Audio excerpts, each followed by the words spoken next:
Hi, I'm Scott. I'm a Perrin practitioner. So today I'll be talking about the Perrin technique, what it kind of involves. We'll do a couple of slides. I'll talk a little bit more about it. If anyone's got any questions at any point, obviously just raise your hand in the chat box or put something down there. Or hopefully Rose can keep an eye on it because sometimes I might waffle on. So let me Yeah, know if I sure. get a little bit to the side. So basically, the whole concept of the Perrin technique is a way in which to help people with CFS, ME, fibromyalgia, and now long COVID. Uh, Basically, the Perrin technique is based off a osteopath who did a PhD in lymphatics and linked it to ME and chronic fatigue. The way he did this was he had a patient he was seeing for multiple sessions about something completely different. And he ended up being like kind of a high level cyclist. And he just kept coming back saying he was complaining of really severe fatigue that wouldn't go.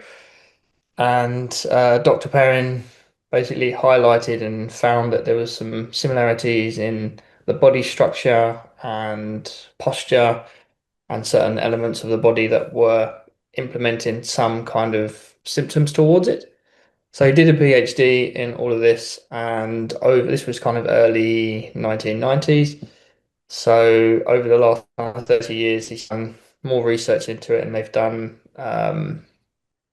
more research with other universities, doctors, using various kind of investigations such as MRIs and basically all of his hypothesis since he kind of first started this has kind of been coming true that there is an element that this treatment can help with some of the symptoms and reduce that. And obviously within the time frame of doing that, he kind of got more into kind of the fibromyalgia side of things. And obviously long COVID having similar symptoms to ME, chronic fatigue, and obviously the fibromyalgia. So let me see if I can just go into slide two. So just a brief outline. Obviously, most people would know kind of what these kind of conditions involve. So chronic fatigue and ME, CFS, it's just a long-term condition that highlights obviously from extreme tiredness, fatigue, and obviously there's other symptoms that link with this, such as like brain fog, confusion, um, and other things like that. But this is just kind of these ones I've highlighted from the NHS website in the UK. So I've just kind of highlighted briefly what they kind of mean, but we'll break it down a little bit more into it. And then the fibromyalgia is widespread pain all over your body, commonly kind of in the main areas of your shoulders, hips, and back. They highlight those as the main kind of key areas to kind of diagnose it. And obviously, with long COVID recently coming in, the main kind of diagnosis for it and the thing for it is just a multi-systematic condition for severe symptoms followed by a respiratory problem. Obviously, from what they've diagnosed from that. So, as a Perrin practitioner, what we are looking at, and the main reason what we come to the theory based around the pairing aspect is that there's a massive up of toxins through your lymphatic system and also a massive buildup of your fight or flight response. So using your sympathetic nervous system. So what we're trying to do and trying to achieve is to calm your nervous system down. So it starts more into your parasympathetic, which is all your rest and digest, so it makes you more relaxed. So we can calm all those nervous nerves down, get you more relaxed, which then reduces the stress. What Dr. Perrin basically found is that there's a system called your lymphatic system, which is a tubes of um, vessels that go all around your body that are primarily used for moving toxins and waste from all areas of your body. So, example would be if you are um, in a polluted area and you take on pollution that goes into your body then has to fight all that off, get rid of that excess waste, and it goes around your system, goes down to your liver, and then your liver detoxifies all that, and then you breathe it out, or other ways of distributing that toxin. We'll get a little bit more into kind of different toxins and how this can affect your body in a moment. But so the whole concept is that we move the lymphatic around your body in a clockwise direction. So what Dr. Perrin is basically said is that with CFS, ME, fibromyalgia, long COVID, is that the lymphatic system is not flowing and directly not going in the right direction. Sometimes it can backflow, or the toxins can build up within lymph nodes or within the lymphatic system itself. So what that does in turn, it then puts more stress on the body because the body's then trying to reduce those stresses, get rid of those toxins, whilst also fighting off other stresses that you're dealing with. May it be from a trauma aspect, may it be from a family situation, may it be from a physical situation that you've done, like even going for a long run, your body takes on those stresses to then deal with them and then change. But what's happening is that the body's not able to get rid of these toxins and allow the lymphatic system to flow, so it just builds up and builds up and builds up. Um, the main reason a lot of people tend to get some of the symptoms, such as like brain fog, headaches, confusion, is that the lymphatic system itself, there is more lymph nodes kind of around the chest, neck, and head area. You have around 300 lymph nodes around the area, so you're getting a lot of pore and build up around those areas. Hence, why you get more of those symptoms, alongside the obviously the fatigue as well, because your body's trying to fight all that off. Um, Okay, so what we look at um, within this, we kind of break it down into a couple of elements of stresses. So the emotional stress obviously can be from a bereavement or any kind of emotional response you've had to deal with. May it been since you were a child up until however you are now, or it can literally been, within a sudden issue that's come on. Physical stress, again, could be from general physical exercise that you've done too much and that's kind of caused the issue, or any kind of other physical issue around you deal with day-to-day life. The other thing is auto immunology issues. So that can be kind of an infection, that can be from allergies such as hay fever, pollen, that can affect you, and also kind of certain smells. So other things that people deal with and don't really know much about is smells from perfumes, body sprays, even using like shower gels or soaps and stuff like that. That can actually have an effect on how your body reacts and can cause stresses, and that may have a underlying issue towards some of the symptoms. So there's something to kind of keep an eye on. And then general environment. So, if you're living next to a power plant, or you've got certain things around you that can affect you environmentally wise, and that's a major thing. So what we try and do with all of this, because you're having all of this implications, it doesn't mean that one of these is going to be the main trigger. It can actually be a combination of all of them. And you may have had this for a long period of time, and now your body's kind of going, right, under too much stress, I can't do this. And then symptoms that come up, such as the severe fatigue, the headaches, brain fog, um, abdominal pain, all that kind of stuff can integrate, and obviously muscle pain, all that kind of thing. So it generally is either from a gradual build up, or you're having it from a sudden issue that's, you know, quite severe in your life. that's happened suddenly, and your body just doesn't know how to react. Um, but because of the lymphatic system and there's having so much lymph nodes and lymphatics kind of going around the head and neck, there's a main area of your brain called your hypothalamus, which is the main area that can kind of get affected in your head. But this area helps with emotions as well. So this is where most of your main hormones are kind of produced and pushed to then do everything else. And also, so hence why a lot of people tend to get different mood swings. There's depression aspects, there's all that kind of stuff. And obviously, you're changing in your hormones as well. And that can change how your body copes with that. And then that again adds more stress because now you're affecting more of your hormones.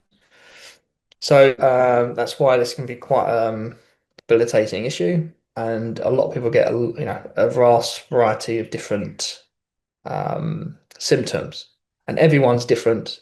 So the way we kind of do the treatment is we kind of try and base it around individual to individual because everyone's got different symptoms. The severity of the symptoms are different. And obviously how it all kind of came about is all different. So we try and accommodate for each individual as much as we can. This is just a general overview of the build up and lead up to kind of what the CFS-ME, the fibromyalgia, and long COVID can kind of come from.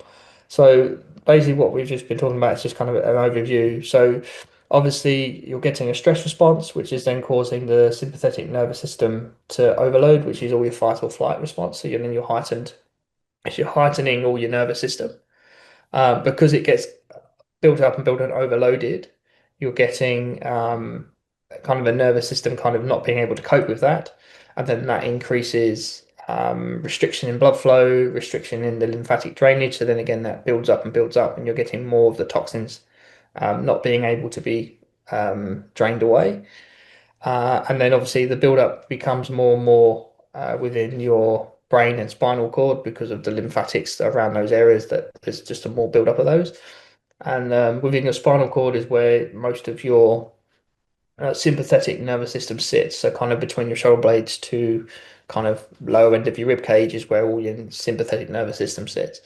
So that just kind of gets heightened, gets more build up, and then we get these issues, which then over time ends up putting more stress onto the lymphatics and the sympathetic system and obviously the lymphatic drainage, and you're not getting the drainage that we need to kind of help us kind of regulate our stress and other symptoms. So this is where kind of the theory based around this is what's happening to cause the CFS, ME and the fibro and stuff like that. Um, Commonly, most of this, so going back to those stressors, we're looking at all the physical stress, emotional stress, environmental, and immuno. So if you have got symptoms such as uh, kind of physical stress, so a lot of people who do a lot of physical activity can kind of get these problems because they're trying to push through and want to, they're either training for marathons or they're doing physical activity for a high level, or they're doing it just for their own competitiveness and they just want to keep progressing and progressing and progressing and don't take enough rest to kind of accommodate for that. So with all this, that's a major issue. Obviously, emotional stress is obviously you've got family issues, you've got life issues, um, anything that can kind of trigger that, and it's just a build up of that. And obviously, a lot of people, when they have emotional stress, they tend to hold it in their head, their neck, and their shoulders because they're kind of in that position. Again, just to illustrate, the environment you're in can have an effect on you if you're stressed with, friends, family, where you live, any pollution, and then again, if you're getting any immuno element of stresses, so the pollen, hay fever, allergies, even kind of vaccines and stuff like that can have an effect on your body's response and your stress response within your body itself. Lifestyle. So these are the main things we need to really look at. Um, what we really recommend people doing is everyone's got their own level of energy. Now, this is one of the hardest things to kind of work with because everyone wants to do everything that they used to be able to do that potentially they can't do as well or as much of. So when I say on here, it says always do 50% of your daily allowance of energy. That basically means um, an example is that everyone's got like a cup of water, and what we want to try and do is use half of that cup of water and not use all of it. This is the hardest part because, one day you wake up and you're tired just when you wake up. You walk from your bed to making breakfast and you're quite worn out, or you're very fatigued and you're tired and you don't know what to do next. So what we try and do is managing your energy level. So the whole idea is that you've got a full cup of water, which is all your energy, and you want to basically throughout that day only use 50% of that energy so that you've still got some left in the tank, so you're not completely exhausted. So a lot of people, I find obviously when I've initially treated them, they're like, "Oh, I get up in the morning, I'm very, very tired. It takes me a few hours to get out of bed. I go and make some breakfast. I'm exhausted, but then I've got to get this done. I've got to do the hoovering, and I've got to do this, I've got to do that." So they just try and plow through all that, and then by the end of the day, they're absolutely exhausted, and then they feel like they can't get out of bed for 2, 3 days. Um, what we're trying to do is change that. So what we want you to try and do, again, this is why it's so hard, because every day is different. Everyone's energy level is different every day. Depends on what you've eaten, what you've not eaten, what you've done, who you've dealt with, what you're dealing with, has a massive effect on everything. So what we want to try and do is use 50% of your energy on a day-to-day basis so that at the end of the day that you might feel a bit tired, but you're not exhausted. And feel like you've got a little bit more energy to actually, I feel like I can go and do this or I can go and do that, but you don't do it. Um, so that is probably one of the biggest things to deal with. This is probably one of the most important things to work on, because if we can work through this, um, you'll have a massive effect on how your treatment progresses, how you progress throughout this. Um, so my kind of a general example is that if you're training for a marathon, you don't go out and just run the marathon distance. You run a couple of K and then you build up to a 5K, then you build up to a 10K, then you build up to half a marathon, then you build up to your marathon. What the issue is with obviously the ME and CFS is that your day-to-day living is your marathon. So what we want you to try and do is, right, we're going to aim just to do a 5K. Again, obviously easier said than done.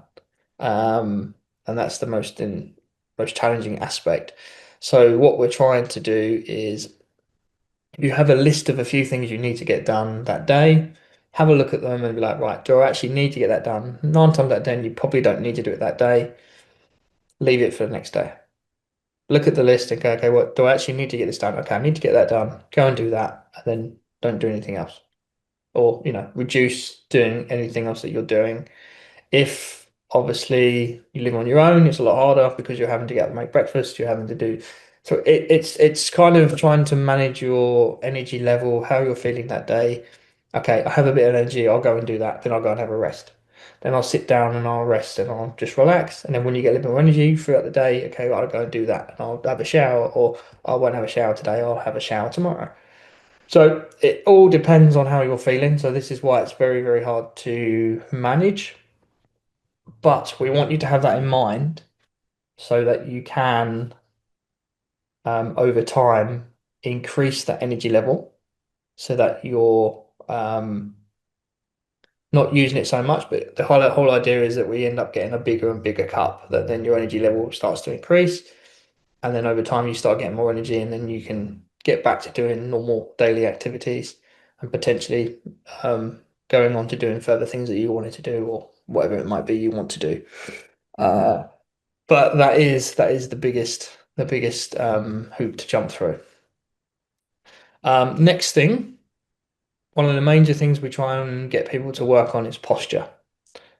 The reason we get people to work on posture, because as soon as your shoulders fall forward and you're hunched over, you're not getting enough oxygen into your body, which is then not allowing you to breathe, which makes you feel more tired. The main area between the shoulder blades is where all the sympathetic nervous system sits. So as soon as you're hunched over, that's compressing on that and it can induce more stress.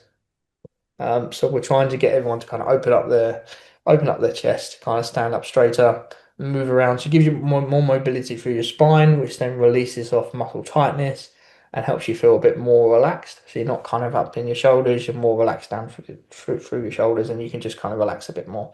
Again, obviously it's a progression thing that you got to kind of work on day to day, but just keeping in mind that the way you sit, the way you stand, um, it has a massive effect on your general mood as well. So that can affect kind of the depressive elements or just how you're feeling, which then can have again cycle through all the symptoms again. So we're trying to get that to kind of mobilize as much as we can. The other thing to look at, if just an example, is a different diet. So sometimes certain foods can trigger some of the symptoms and add to the stress. So I'm not expecting you to change your diet completely and go weather, but we just give an example as a FODMAP diet, because some people can get IBS from these issues and they have issues with gluten and yeast and all that kind of thing. So it's something to look at. If you've got quite a variety diet and it's quite healthy, then I wouldn't worry too much. But if you know certain foods trigger some of the symptoms, or you need to kind of change your diet slightly, then something to look at as well. And then the next thing is exercise. Now, we'll go into a bit more detail with this, but I'm not expecting anyone to go like, we're not going to the gym, we're not going to do like major exercise. What we're going to be doing, I'll show you kind of near the end of the session today. I'm going to give you some exercises you can help mobilize your spine and help with kind of the drainage and try and releasing and relaxing your stress. That's what I mean by exercise. I'm not expecting you to do. That's not what we're trying to achieve. We're trying to just get more blood flow, lymphatic drainage, and get you to kind of relax. They're the exercises we're going to work in, but I'll show you them a little bit more at the end of the day, at the end of the session. So, some common things that we need to and keep an eye on for diet, especially. So we want to make sure you keep your kind of fluids up, drink at least 2 liters water a day, just to help with the hydration and help get the lymphatics to kind of flow, and you're not in any restriction. The more the water you can get in your body, that helps with all that. We try and tell everyone to kind of avoid alcohol because that has such a change in your mood, um, which then can spiral into kind of feeling more stressed. That element as well, and obviously, if you're drinking too much, you'll sleep. So obviously, sleep's a major thing, and everyone will understand that. But alcohol can have a massive effect on how you sleep, how much you sleep, and again, that can have an add-on effect, not just the next day, but a couple of days after. So we do try and stay away from alcohol as much as possible at all costs. The other thing, obviously, trying to reduce any stimulus, so any caffeine, coffee, tea. I'm not saying not to have it, but if it does have effect on you, we try and say reduce it or completely get rid of it if it is having on your mood, on how you feel, if it makes it worse. The other things to reduce are gluten and any kind of dairy products, because they have they take longer to digest. So then you're putting more stress on your your gut, and that again can have a spiral effect on your sympathetic system and stresses the system out, which then can add more of the symptoms. So we try and say reduce those as much as you can. Easier said than done, and we're not trying to change your whole diet completely, but just have that in mind. Major sugars, because obviously that spikes your insulin, which spikes of major sugary foods. But obviously have a treat when you can, and to eat regular meals as much as possible just to keep your energy level up. Small and regular meals is what we want, just so you keep ticking over, but you're not exhausting yourself. So once you've eaten too much, you feel like you want to have a sleep. So we just want to get it to the point where you're eating regular. But obviously, this is just stuff to look into. Um, and then we say a little bit more kind of plant-based foods. I mean, don't get me wrong, if you eat meat, absolutely fine, no problem. But they're just saying a little bit more kind of some fruit and veg just to kind of help with the vitamins and the minerals to help get the energy level up and stuff as well. Okay. Um, Now with the treatment itself, we also advise on a couple of supplements. You may be taking supplements yourself, absolutely fine, but these are just some of the common ones we tend to advise on, just because they're simple, they're easy to get your hands on, and they do a lot for general energy and overview. So we say vitamin C, vitamin D, vitamin B complex, and milk thistle, and some magnesium as well. It doesn't mean you have to take all of these. You can just try one and see if it helps and play around with that. Or if you don't want to take them at the moment, you just want to do one thing at a time, absolutely fine. The whole concept of this is just giving you some um, avenues to look at as well. So, I mean, with the treatment, we give you treatment, but we also want you to do a lot of stuff outside because we can't be with you 24/7. So this is just some elements. So we tend to say vitamin C and say kind of 500 milligrams rather than 1,000 because a little bit safer. And with the issue, it can have a massive effect on your body a little bit. So we're trying to just use some vitamin C just to help improve your immune system, get your energy level up. Same again with vitamin D, just getting your energy level up just to kind of maintain that level so you're not feeling it helps with the fatigue aspect. The vitamin B complex is one daily element because this can help with your nervous system, so it can help calm the nervous system down. Also helps with again energy levels and a few other aspects as well. And then a really good one we try and get everyone to try and use, especially after a treatment, um, is milk thistle. This is a very good thing for liver support. So it helps to help detoxify your liver little bit better. So I do tend to tell people a lot to try and take that after a treatment because we've kind of moved everything around. It just helps to kind of mobilize everything else and get rid of those excess toxins and get the lymphatic system working more functionally. And then obviously you can use magnesium as well because it helps with general energy and sleep overall. Because obviously we want to get as much sleep as we can to make you feel more energized.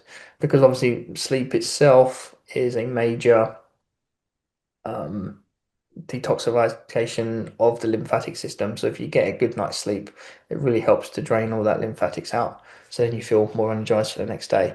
But obviously with the conditions, they do have an effect on that, which again has a snowball effect and it goes around in circles, unfortunately.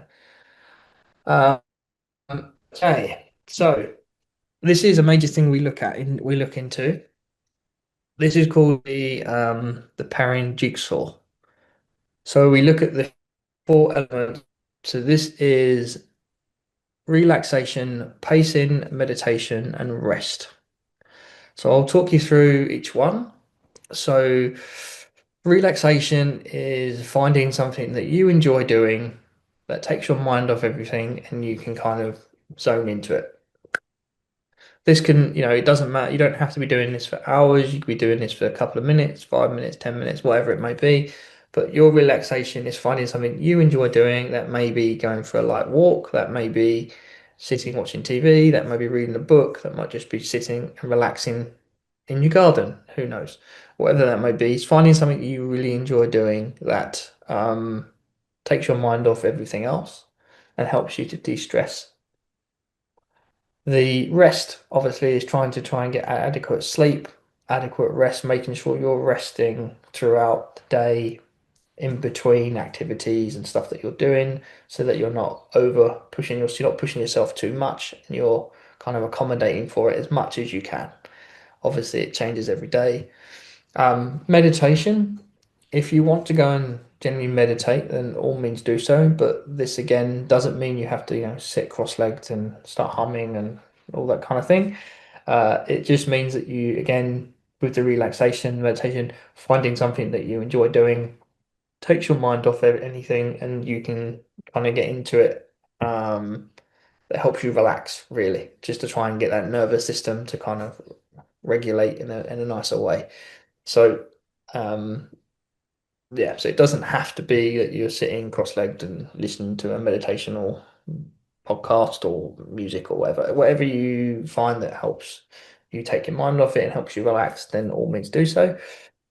And then the hardest thing is the pacing. So the pacing isn't you kind of walking up and down and pacing up and down in the front room or kitchen. This is like we said about the doing 50%. So this is like pacing throughout your day. So making sure you have, you're doing what you need to get done, but you're not trying to overexert yourself. You're trying to keep your energy level, not using your energy level to a bare minimum, so you've still got some energy left in the tank. And this is the hardest part. The pacing is the most difficult because again, every day is different. You feel different every day. Um, and you may not really know kind of your energy level basis. But I feel like the more you kind of keep this in mind and you look through it and you go, okay, right, so how do I feel? How do I feel? Okay, I need to go and have a rest. I need to go have a lie down. Yeah, I can do a little bit more now. Yep, I can go and do this. Okay, I can do that. That's kind of what we want you to be feeling like. But making sure that when you do a task or an activity, that you're coming back from that and you've still got energy left. You're not going, for a walk for 10 minutes and you come back and you're exhausted. If you feel like you can only walk 10 minutes, 5 minutes. If you feel like you can only make breakfast and you have to sit down, go and sit down. If you feel like you can only have a shower and then you have to go and have a lie down, then don't shower for as long or don't shower that day. See how you go the next day. So the pacing is the most challenging, but the most effective, probably out of the whole lot. But it's the most challenging, the most hardest thing to kind of work through.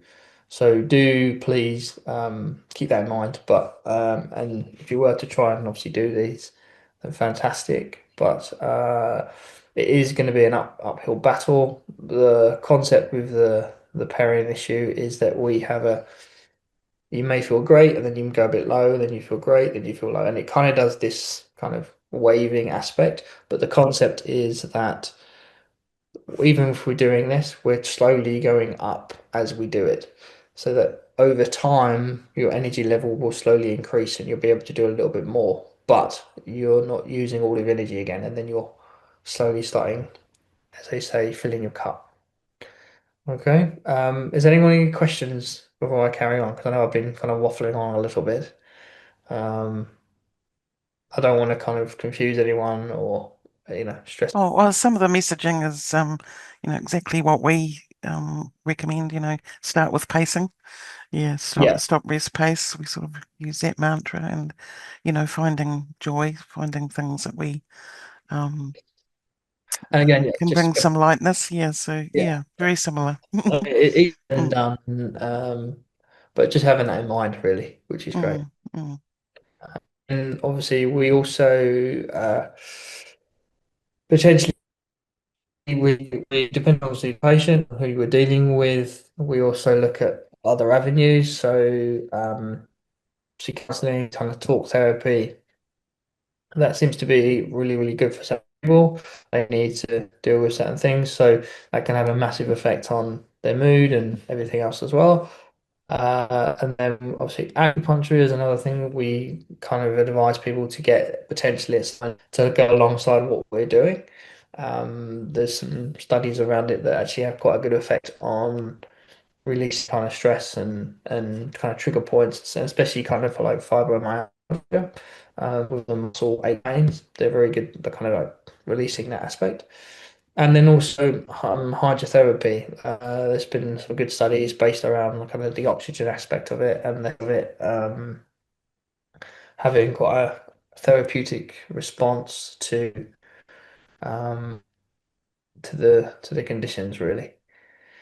Okay. And then, yeah, references. I highly recommend you look at the perrintechnique.com. It's got uh, all this kind of research around it, some more evidence on his I'll run through in a moment anyway. We'll go through that in a little bit. But you can go on there. He's got a video of it all. So if I show you stuff here and you forget, it's a good place to kind of look at for information, and you can see it kind of being redone. And then booked the Perrin Technique on the second edition. Kind of highlights most of the stuff we've been talking about. And it's broken down very, very simply. It's confusions with some of the anatomy and physiology side of it, but overall, there's major sections in there that talk you through all of the exercises and stuff that you can do at home, so you can see that as well. So it's a good thing to go through. All right. Um, that's basically uh, the slide show. So what we do within the treatment, just to give you a bit more of an understanding of what happened. So as the patient kind of knows about the technique, they contact us, obviously book an appointment, and then what I do and my receptionist do, we have a 50-point questionnaire that we get them to basically tick or put a little thing next to it saying, so it'd be example maybe, do you suffer with severe fatigue?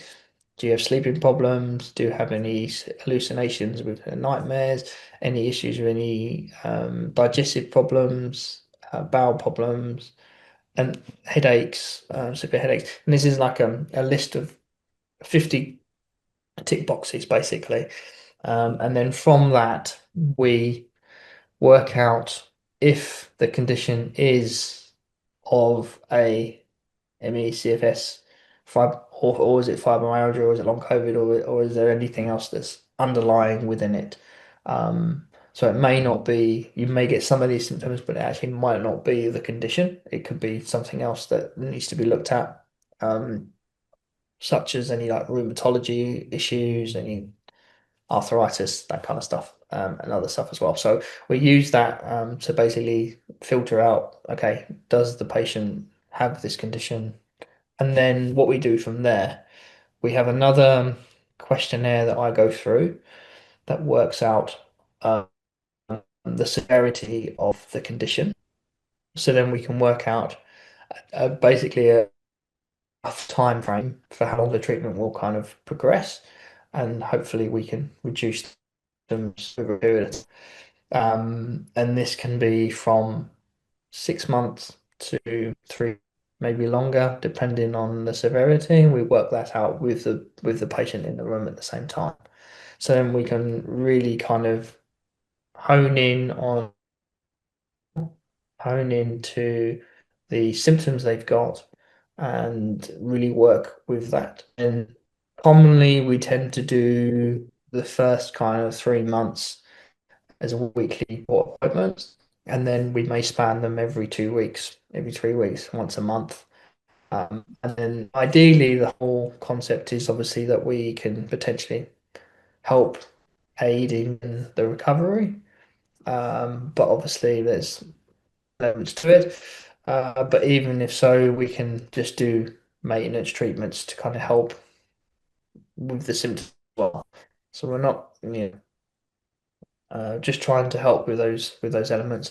But obviously, we want anyone else to do the outside stuff. That's one of the most important thing because the treatment realistically is for now, and we're doing that once a week. So that's great, but you do need to be doing all the extra stuff outside. Looking at your diet, looking at the pacing, looking at the relaxation, finding stuff that works for you on a day-to-day basis to really kind of speed up this process. And obviously, it's very, very because everyone's got life things to deal with, and that can have an effect on how we treat moving forward. So, just has to come into play with that. So, what we're going to go through now is with the treatment itself, we give out some self treatment exercises to do. So all this basically is some general mobilization of your upper back and neck, and also helping with um, reducing some of the lymphatic system around the head and neck as well. And these are the exercises I was kind of talking about, and we don't want you kind of jumping up unless you have the energy to do so. Then all means go and have a workout. But these are just some simple things you can do at home, and we try and get people to do these kind of a couple of times throughout the day. And there's a routine we do, which I'll show in a moment, that basically goes through at night time. We want you to try and do that just before you go to bed, so kind of half an hour or so before you go to bed, just to help kind of relax, release some of the stress, and help reduce some of the lymphatic buildup around the head and neck. So I'll demonstrate the kind of the evening aspect first, and then we'll go through the other mobilization stuff. All you want to do is have a light touch kind of on the side of the face, on the front of the face. So you're not trying to push into your face, just so your fingertips are on your face. And what you're going to do is stroke down your face towards your chin. Nice and gently, just take it off and come back down. What we want to do is do that for 20 seconds. Nice and gently, nice and light. So you're just taking that kind of sensation. What this is doing is helping to drain the lymphatic system from your head and face. And then what we do is then go from the side of the head, and we go from the side of the head past the ears down to basically the base of the jaw. So we're just doing that again, 20 seconds there. Nice and simple. And then the same thing again, just on the back of the head and then down. That's what we're doing. So you go through those four or three stages. You just do the front of the face, side of the face, and back of the head. And it's 20 seconds each time. So the reason we get you to do this before bed because it's quite relaxing. It calms everything down, and we're just getting that to kind of relax as much as we can. Okay. The next things we're going to try and what we're going to do is I'll stand up for this so you can see me a bit better. But just a couple of exercises to mobilize through the upper back and neck. So what we're looking to do is mobilize all the way through kind of here, shoulders. So all you're going to do is hold onto your elbows, nice and simple. You can do sitting or standing, but you just need to be upright. So we're not hunched forward or sitting lounge. We've kind of just got to be sitting up straight. All you're going to do is do a slight twist at 30 degrees to the right, 30 degrees to the left. Okay. You're just going to do that for again 20 seconds or so, and then hold on to your shoulders and do exactly the same thing again, twist into one, twist side. Okay. And then the next one is kind of holding the back of the head and neck, but we're not clasping, we're just kind of gently holding the back of the head. What you're going to do, you're going to breathe out and you're going to curl forward. But what we're trying to do is just curl through the middle of kind of your rib cage. You're not trying to go down to touch your toes. We're just trying to gently kind of curl forward, breathing out as you go down.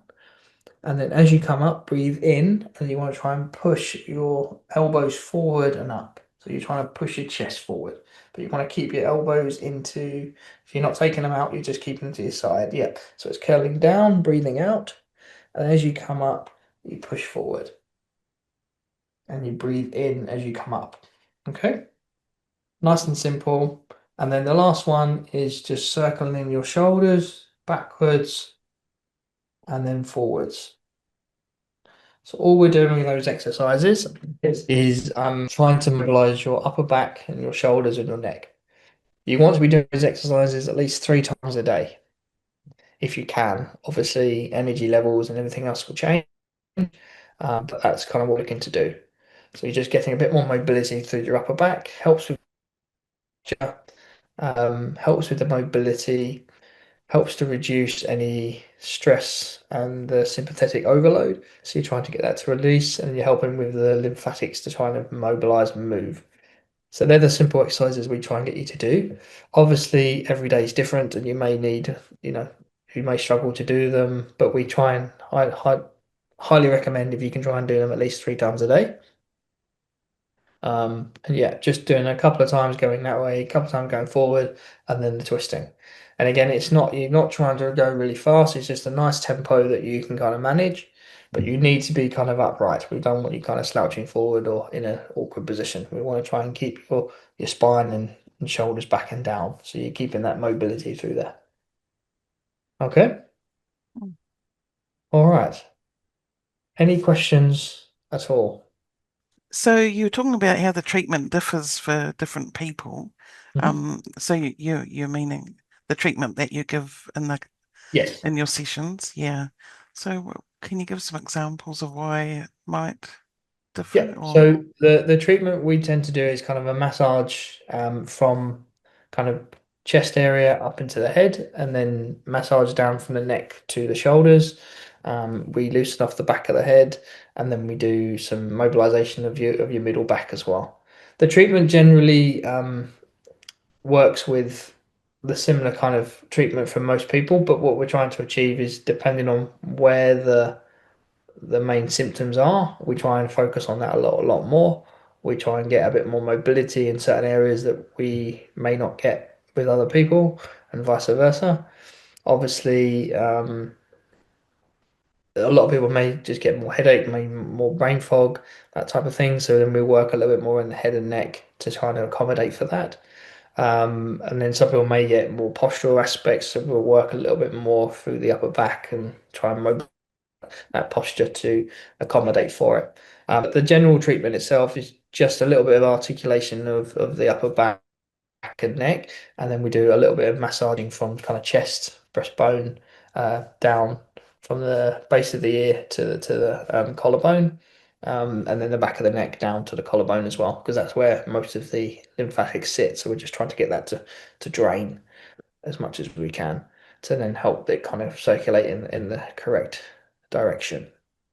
you mentioned that you do offer telehealth appointments, is that right? Yes, so Yeah. something I'm gonna start doing a little bit more of. But yes, started to do that recently. So if anyone's got to talk a bit more about the issue, I can give the questions so I get an understanding of the symptoms that you're dealing with. We can work a little bit more with the supplements, go into exercises a lot more, give you some more general advice, and go into a bit more detail of all that as well. So that's stuff that we can work with. Right. And But obviously, this obviously doing some other modalities and other things already. We don't want you stopping those. So it's just yeah. like we're kind of coming in to as an add-on. We're not trying to go on and do what we do and then forget everything else. We don't want that. We want to make sure that if you've got something you're doing that's giving you some benefit and effectiveness, then keep doing that. We're doing is just trying to add this in to then help accommodate and help speed up the process if with all those Mm. symptoms and the issue you're dealing with. Yeah. And obviously, depending on the condition, so like the fibromyalgia, we would do a slightly different type of treatment because people have got a lot more muscle pain, so we can't really go too much with massage because that's just going to cause more pain. So we'll give other do other kind of treatments around that to accommodate for those patients as well. And then with the long COVID, a lot of people have a lot more respiratory problems, so we've really worked through the rib cage and get the breathing working a lot more. So that can add into why we kind of, depending on the patient and what we're dealing with, we'll accommodate for that a lot more. as well. So if someone here did want to explore the Perrin technique, the, would you give guidance for self-massage Yes. or Yes, yeah, okay, yeah, yeah, yeah. So I've got yeah. leaflets and we've got paper and stuff that I can send across that they can look through and go through that, and then obviously I can go with the video stuff. I'll go through the treatment, Mm, and we do a self-treatment element as well. So we do get the patients to do the treatment at home alongside mm, seeing me once a week, or if they can't see me at all. mm, We'll work through a way of getting them to do the treatment on themselves. So, because there's elements where we kind of massage from the kind of lower ribs up into the back of the neck and shoulders, we tell people to kind of use one of those shower brushes or massager kind of thing. Or if you've got, a partner or someone else who can help you to do that, then mm, we do that. Um, Obviously, within the treatment itself, because a lot of people can have an effect on smells and that can affect their condition. So I tend to use a almond oil because it's got no scent to it, so it generally takes that away. And we do advise people if they want to use kind of some massage oil as well when they do it themselves, to use that type of spoon. You're not mm, bombarding an mm, excess stress they don't may potentially don't need. yeah. But yeah, we do have a process that we can show people to do at home as well. Mm. Yeah. Are you able to talk about costs for us? Yeah. So if you were to come into we the initial treatment itself is about an hour and a half. So it's about $100 that's an hour and a half, just because we go over everything, explain everything, and if anyone's got any questions, and it's quite a lot of information kind of bombarded at you like today. Um, we just kind of sit down and really explain it, and then we do a half an hour treatment, then onwards for $100. With the tele aspect, we're looking at maybe about 130, 140 for the initial. So again, it's going to be pretty much the same thing I would do in a normal initial consultation, because the initial consultation we don't do any treatment anyway. So it'll just be going through the whole process, going through the questionnaire, working out time frames, working out what the severity is, what we can work with, and then we would again do like a follow up once a month or once every couple of weeks, whatever we can, depending on the patient how they want to work, and we'll go from there. And then we're looking at maybe 80 dollars, 70, $80, something like that, roughly around there, for the follow ups. But again, the main thing, if you're doing those telecom things, it is obviously a lot more based on your own home stuff and making sure you're keeping up on it. But hence why we just do the follow-ups, just so we see where you're at, how you're getting on with the exercises, and then once every kind of couple of months with anyone I see in-house or online, I tend to do another questionnaire just to so I can see what symptoms have changed or if anything's changed in a certain way, because it is very I think of the word. It's very challenging to see progress when you're dealing with such a multifaceted of different symptoms. And the issue we have, and it's a good thing on my part, but it can be a bit frustrating for patients, is that the whole idea with the treatment is that you potentially get worse before you get better. Because we start getting stuff moving around, and then that will increase some of the symptoms you're already experiencing, or it might highlight more symptoms that you had in the past that are now coming up, being more lightened. So this is why we tend to say it kind of goes a bit like a wave sensation, because you have multiple different facets of symptoms, and depending on the severity of each symptom, because some people have more severe headaches, some people have more severe fatigue, some people have more severe brain fog, as example. Those symptoms will change, and yeah, they fluctuate as the treatment kind of unfolds. If they're doing it from, in house with me, or they're doing it at home on themselves, that will do this. And it's just trying to make sure that you're keeping that. And it's a good thing that it's doing that, because what we're basically doing is getting the lymphatic system to drain the right way. And then we start doing that, and then it'll declog, and then we'll do it again, and it'll declog, and then it'll do that, and then we'll just keep clogging. And it's like slowly just basically trying to release like a clogged drain pipe. You push a little bit out and then all kind of clogs back up again, and you push a bit more out and it all clogs back up again. And that's kind of what we're trying to get going and get moving. And then hopefully over time it should start declogging more and more, and you'll get the symptoms going through, and then everything else will Mm. start to slowly decrease. Just looking at the Perrin website, so there isn't a list of research on there, is he? Oh Yeah, yeah, some yeah. the self-help guide on there. If you click on that, it goes through all of Uh, the exercises that I've kind of briefly gone through. oh The self-treatment as well, that goes through that. It does it all by video, so you get to hear and talk, and you see everything being yeah, demonstrated. So it's a yeah, very good thing to kind of look into, and you can yeah, keep monitoring it yourself as well, which is yeah. very. Awesome.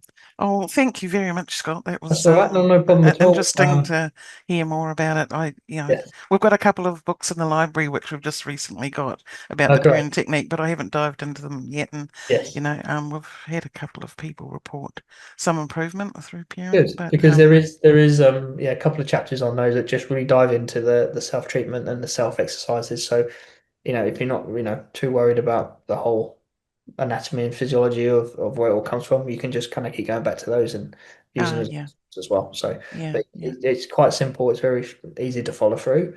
So yeah, they're good things to look at. yeah. All right. And if you Okay. have Oh, any other questions at any point, obviously let me know and I'll try and yeah, address it as I can. And if anyone yeah, else has got anything and they want to get some kind of yeah, tele information, yeah. I'll just send them over my email address and we'll get in touch and deal from We there. will do. Yeah. Okay. Thanks very All right. much. No problem at Take all. care. And the rest of your day. Yeah. You too. Thank you. Bye.